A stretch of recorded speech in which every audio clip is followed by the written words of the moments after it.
This week I'm talking about how to deal with being manipulated by others. So, let's talk. This is Let's Talk About Mental Health, a weekly podcast full of simple ideas for better mental health.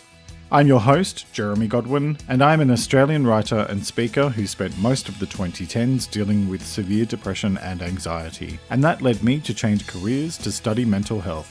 In this show, I use my knowledge of psychology, sociology, and counselling, combined with my personal experiences of dealing with mental illness, to bring you a show full of ways to improve your mental well-being one step at a time.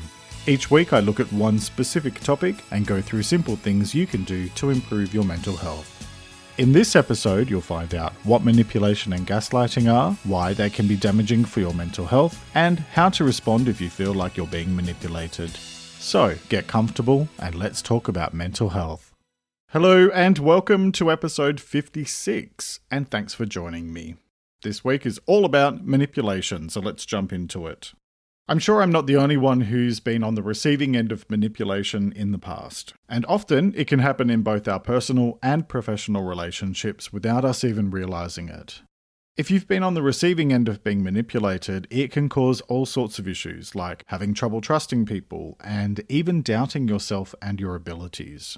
Now, because it's something that can potentially happen in our closest relationships, such as with our partner, our family, or our friends, it's worthwhile having a chat about how to spot the signs and what to do if you suspect that you're being manipulated. And so that's what I'm exploring this week. Just a heads up that next week I'll be looking at emotions, and I'll cover on what's coming up in that episode at the end of this one. So make sure you listen all the way to the end. So what is manipulation? Manipulation can be described as when someone does or says something in order to try and change the behaviour or perception of another person or group of people. We see this happen a lot on a social scale, such as when governments use propaganda to try and enforce a particular set of beliefs or way of behaving, or when individuals try to convince the public of a particular event or situation without any actual evidence. Something that we're seeing happening more and more lately thanks to social media, and of course the more extreme elements of political and social life that seem to have much more of a platform now than in the past. On a more personal level, manipulation can happen in our individual relationships, and it's not always negative. If you think about a time when someone has had a positive influence on you, that is actually a form of manipulation, but it's being used for harmless and helpful means. When it becomes an issue is when someone tries to coerce you to do something that you don't want to do, or that is not in your best interest. That's where manipulation becomes a force for negativity, and it can have a damaging effect on your mental health. Think of it this way: influencing involves having positive intentions towards the other person, while manipulating involves negative intentions. The thing is that we can all do it to some extent, and sometimes we may not even realize we're doing it. When we tell someone what they want to hear or what we want them to hear rather than the actual truth, it's a form of manipulation because we're trying to control that person's opinion of us or the way that they perceive us in that moment. And we also do it in our closest relationships with our partners, family, and friends, where we might say or do something to try and have them respond in a particular way. Sometimes that's simply because our needs aren't being met in that moment, while at other times it can be more about trying to make them behave in a specific way in order to satisfy our wants. The most common example is probably how we react when we get into an argument with someone that we care about. The different ways that we react, like yelling or sulking or whatever, will quite likely have an effect on how the other person reacts. And so often we can find ourselves trying to manipulate the other person whether or not we're even aware that we're doing it. I just did it this morning. I was so annoyed at my partner for talking over me repeatedly while we were in the car together that I snapped, and it took me a minute or two to calm myself down. In case I haven't mentioned it before, I fully acknowledge the fact that I am prone to being reactive when I'm angry or frustrated, and I'm continuing to work really hard on being able to hit the pause button so that I can calm down and, then respond in a much more thoughtful and rational way. The thing is that just because I talk about this stuff all the time, that certainly doesn't mean that I get it right all of the time, and I'm a very long way from being perfect. Anyway, The thing is that every time you give someone the silent treatment, or when you nag at them or yell at a loved one, it's a form of manipulation because you're modifying your behavior in order to try and make the other person change theirs. Now, whether or not that is deliberate or subconscious, and whether or not it actually works, is completely irrelevant. It's still an attempt to sway another person to do or say what you want them to, which can potentially be a negative thing if it happens repeatedly as a means of controlling the other person. Like I said, we all do it at some point or another, so the important thing to be aware of is that when it happens a lot, it can become chronic manipulation, which can have long-term damaging effects on your relationships as well as your self-esteem and the other person's self-esteem. So I guess the main point I'm making here is that if you find yourself doing these sorts of things, you need to really think about whether or not it's a healthy choice, because there's a massive difference between influencing and manipulating. Now, the bulk of the conversation today is going to be about feeling that you're being manipulated by other people, but it would be remiss of me not to have an honest conversation up front, because the reality is that not many of us are completely innocent when it comes to these types of behaviors. Like all things, it's about being aware of what you're doing. And if the intention is to help someone in a healthy way and they're happy to receive that help, then it's great, that's a positive influence. But if not, then it's negative, and that is where it can become manipulation. It's an important distinction to make and be clear on, because for the bulk of this episode I'll be talking about the negative side of being manipulated by other people, along with things that you can do to ensure that you're not deliberately or accidentally manipulating other people. Because as I often say on this show, how we treat others has a direct impact on how they treat us. Can I just say though that that does not mean that if you are being manipulated by someone that you have been manipulating them. Let me be very clear and say that is not at all what I'm covering off in this point. My main point here is that we just need to be conscious of how we're acting as well, rather than it just being a focus on the external, because we need to take responsibility for our own internal behaviors. So we'll be talking about both. It's two kind of different subjects, but we'll be talking about them side by side. Now, speaking of being manipulated by other people, at the start of the episode I mentioned a very specific form of manipulation which has become quite well known in recent years, gaslighting. It's even been the subject of a recent song by the US country pop band The Chicks.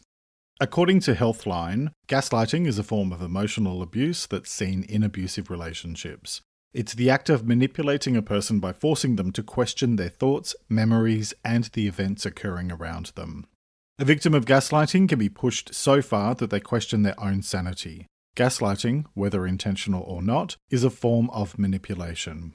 Gaslighting can happen in many types of relationships, including those with bosses, friends, and parents. But one of the most devastating forms of gaslighting is when it occurs in a relationship between a couple. And you can find the link for that quote in the transcript. So moving on to the next part of today's conversation, normally I jump now into a point around why this topic or why focusing on this topic is important for mental health. But because we're talking about being manipulated by other people as a fairly large amount of today's conversation, I'm actually going to look at first, why do people manipulate others? The reason why most people manipulate others is for control and power, or to achieve a specific outcome that meets their wants and their needs. Some people do it for attention, some people do it for power, some do it to achieve a specific agenda or to undermine another person. There are a huge number of different reasons why people manipulate others. Some people do it deliberately, while others may not even be aware that they're doing it. A common example of that is when one or both of your parents tries to change your behavior in a particular way. They might believe that they're acting out of love and the desire to protect you, but the result is manipulation in the form of making you feel guilty for not doing as they wish, or making you feel bad about a life decision that you've made. This kind of stuff is one of the things that I talked about back in the Boundaries episode 53, as well as the Family episode, which was episode 19. And as I said back then, it's always your choice whether or not to engage when this kind of stuff happens, and I'll revisit that in a little bit. The thing to be aware of here is that being a relative does not automatically give anyone special permission to treat you in a manipulative way.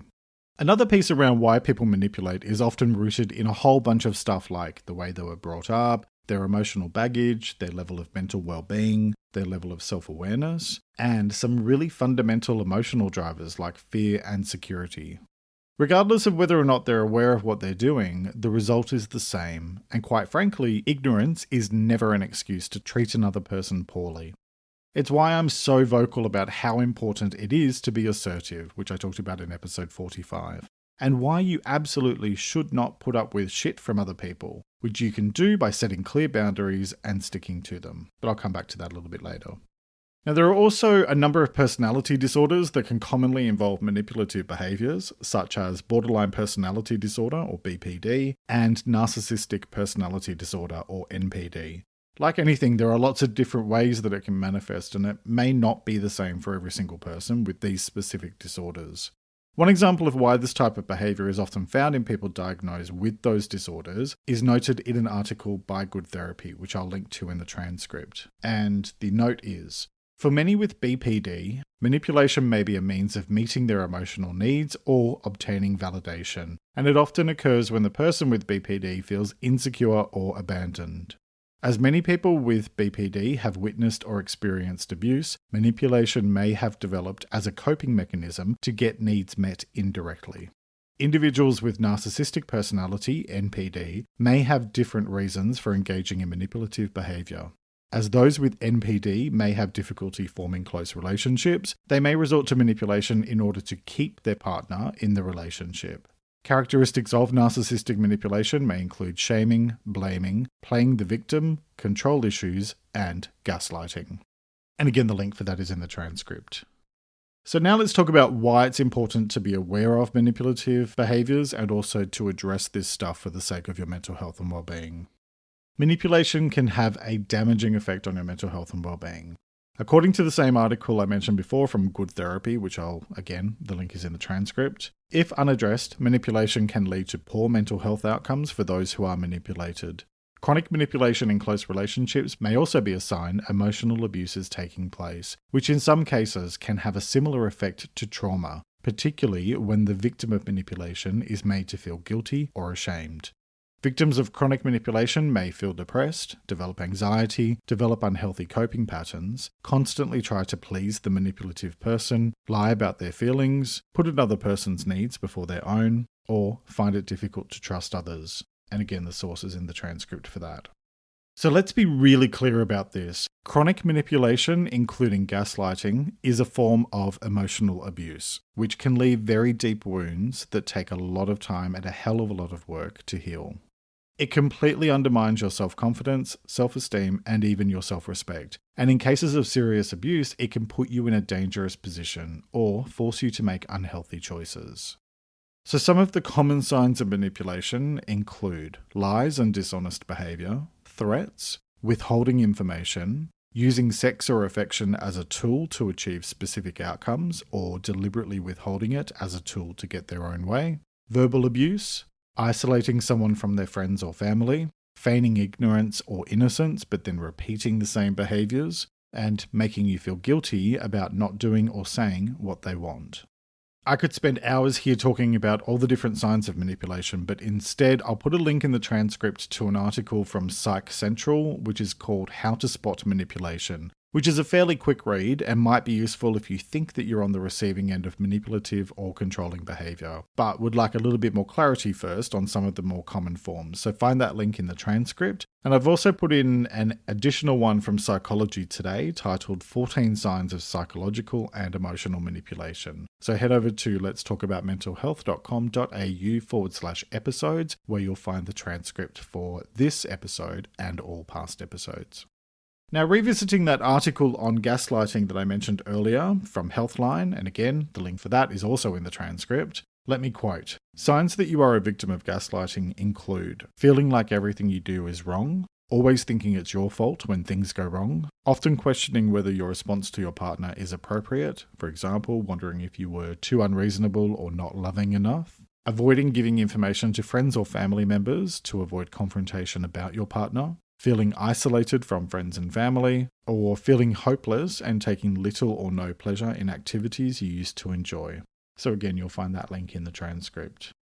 Now, when it comes to gaslighting, you might experience the person saying things to you that they later deny having said, or hiding things from you, or claiming that people are talking about you when they're not. In general, it's about making you doubt yourself in order to control you. And so that's why being aware of these behaviors and also doing something about it is so important for your mental health and well-being, because of the long-lasting damage that these types of behaviors can have on you.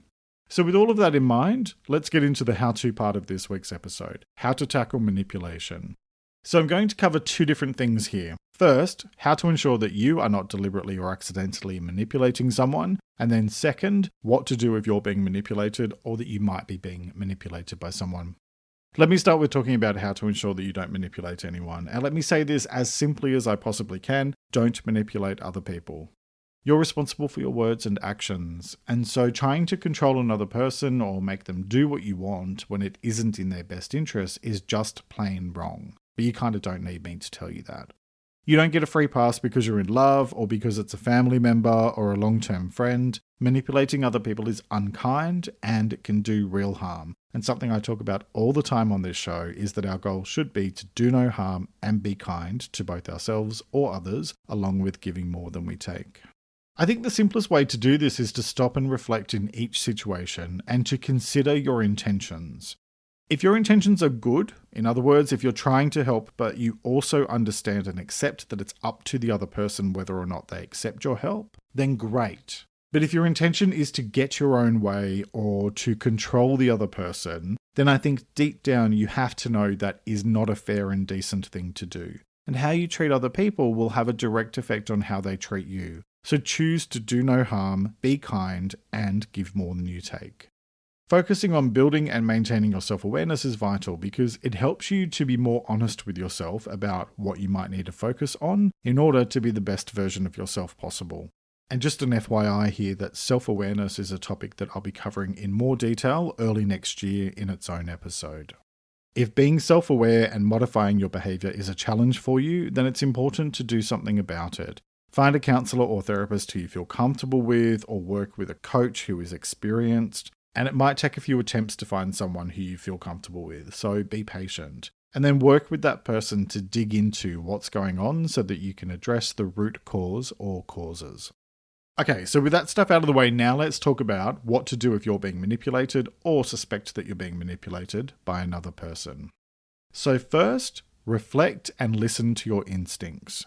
Regular listeners will know that I love reflection, and I explored it in detail back in episode 12, so do check that out if you haven't already. And reflection is a way of sitting and looking at things in a non-judgmental and more objective manner than you might if you just react to the emotions that you might be feeling. Emotions are usually a sign that there's something that needs our attention, but if we just react to them without taking the time to consider why they're happening, then we can potentially end up making things more difficult for ourselves. The thing about a structured reflection exercise is that it makes you sit down and look at your feelings, and then begin the process of digging into them layer by layer in order to better understand what sits deep down in your core so that you can address that. Like I often say on this show, it's about treating the root cause rather than just the symptom. If you're feeling like you're being manipulated, dig into that feeling and find out what's going on and what issues might be lurking under the surface. My next point is to confront the person in a calm and objective way. This isn't about having a screaming fit or creating a drama. You're not on The Real Housewives. Instead, it's about having a rational conversation. Explain what it is that you've noticed happening. For example, I feel that often I need to justify my decisions to you. Now, look, it's up to you whether or not you want to say how the behavior or action has made you feel. And certainly, counselors and therapists often tend to encourage you to speak your truth in this way because it's about encouraging you to take back your control and power. However, in the case of manipulative people, you may find that talking about your feelings, that those types of statements can be used against you at a later date. Not everyone, but sometimes it can happen. So my advice is this: by all means, share your feelings the first time that you address the issue, but be aware that if you have to address it more than once, then the time for explaining how you feel is probably over, because by that point, that person knows exactly what they're doing. It's that old saying, fool me once, shame on you, fool me twice, shame on me. Now, one other piece of advice here in all of these interactions is to avoid absolute statements. And what that means is when you say things like, you always do this, or you never let me do this, because they're like a red rag to a bull in a fight or in an argument, and will quite likely result in the argument escalating, which is just completely counterproductive. Also, nobody is 100% one thing or the other, so they're not the best types of statements to use. Your focus should be on having a rational and calm discussion, or at least remaining that way yourself. You can't control what the other person does or doesn't do. If that means that the conversation gets heated and you then have to remove yourself, do so. Okay, so my next piece of advice is to then set boundaries and stick to them. And I talked about this extensively back in episode 53, so again, check that out for more. But in short, the goal here should be to state what you will and will not accept from the other person, and then stick to those boundaries. That includes setting boundaries for yourself as well, such as committing to just not engaging the next time the person tries to manipulate you, or deciding that you will call out the behavior when it's happening in order to stop it in its tracks. I tend to work on a 3 strikes and you're out approach to boundaries. However, for bigger issues, I'm very assertive in the sense of saying, this is not acceptable. And then if it happens again, there are consequences such as changing the nature of my relationship with that person. And maybe that's just because my tolerance for bullshit has gone out the window over the past few years. You need to decide what works best for you. And provided that your intentions are to do no harm, be kind, and give more than you take, I think you're on the right track. Now, you may also find the episode on assertiveness, episode 45, to be quite helpful here. Plus, there's a book by Dr. Harriet B. Breaker, which was published in 2003, called Who's Pulling Your Strings? How to Break the Cycle of Manipulation and Regain Control of Your Life, which you might find useful, especially because it contains practical advice that you can use to help you address these sorts of issues. And then moving on to my final point, which is that if the manipulative behavior continues, walk away. You know, I often make the point in this show that we shouldn't just stop talking to someone because ghosting is bad. And if there are issues, then we should try to work them out like rational and compassionate adults. But sometimes the other person just does not want to cooperate. And if that's the case, then you are wasting your time and also potentially putting yourself in a vulnerable and even dangerous position. So cut the cord. There are far too many stories of people having their lives shattered by someone who manipulated them into a substance abuse issue, or ruined their finances, or completely isolated them from family and friends. And I know it can be tough to hear, and I know this isn't the case for everybody, but if someone is manipulating you into doing things that are not healthy, and they refuse to change their behavior, then you need to walk away. That can be terrifying. And of course, every person's situation is unique. So my advice here is to always put your overall health and well-being first in all things. And if that means that you need to find support to get yourself out of a situation where you're being manipulated, then there are plenty of services that can help you. But take that next step. Because when it comes to manipulation and mental health, what it all boils down to is this. You are in charge of what you do and don't do in life. And when other people try to control you in order to achieve their own needs or wants, it can have seriously negative effects on your well-being. Chronic manipulation, including gaslighting and other forms of manipulative behavior, can do a lot of harm over time if they're not addressed. And the reality is that when this type of behavior occurs repeatedly, especially when you tell the person to stop but they continue regardless, it's a form of emotional abuse. Regardless of the other person's relationship to you, nobody has the right to try and control your life. And so if you are being manipulated, then you owe it to yourself to take back your power. Each week I like to finish up by sharing a quote about the week's topic and encourage you to take a few moments to really reflect on it and consider what it means to you. So this week's quote is by an unknown author, and it is: "If you allow people to make more withdrawals than deposits in your life, you will be out of balance and in the negative. Know when to close the account." Let me repeat that. If you allow people to make more withdrawals than deposits in your life, you will be out of balance and in the negative. Know when to close the account. Alright, that's nearly it for this week. Next week, I'll be talking about emotions. We live with our emotions every day, but how often do we actually sit down and think about what's driving them and what they might be trying to tell us? So in next week's episode, I'll be talking about what emotions are and what they're not, why understanding your emotions is important for good mental health, and how to better manage your emotions.